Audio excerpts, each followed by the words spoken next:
अगर कृष्ण का उद्देश्य सिर्फ धर्म की रक्षा था तो वो धर्मराज युधिष्ठिर के भी सारथी बन सकते थे, और उद्देश्य सिर्फ युद्ध जीतना था तो वो महाबली भीम को भी चुन सकते थे।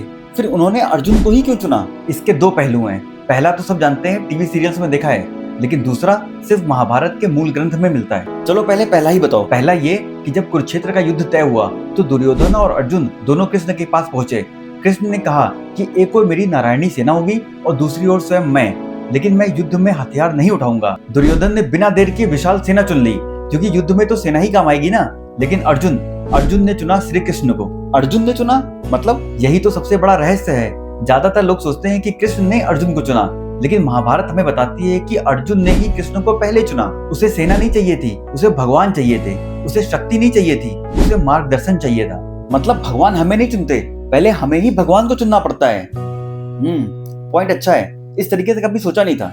और दूसरा रीजन देखो, अगर केवल धर्म ही मापदंड होता तो युधिष्ठिर पर्याप्त थे, और अगर बल ही मापदंड होता तो भीम से बड़ा कौन था। लेकिन कृष्ण को चाहिए था एक ऐसा इंसान जिसके मन में प्रश्न उठते हो, ये क्यों हो रहा है, ये क्या हो रहा है, इसके होने की वजह क्या है, जो इस सबका सत्य समझ सके और सत्य को स्वीकार भी कर सके, और अपना अहंकार छोड़कर अपने कर्म के लिए पूरी तरीके से समर्पित हो सके। और अर्जुन समर्पित भी हुआ।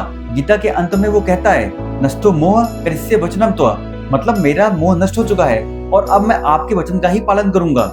यही थी अर्जुन की सबसे बड़ी योग्यता। महाभारत हमें क्लियर मैसेज देती है, जो व्यक्ति सही और गलत के बीच में खड़ा होकर सवाल कर सकता है, अपना आलस, अहंकार, मोह त्याग कर अपने कर्म में लग सकता है और सच्ची भक्ति से अपने काम में 100% डेडिकेटेड हो सकता है, तो उसके लिए कृष्ण स्वयं सारथी बन के आएंगे और उसे रास्ता दिखाएंगे।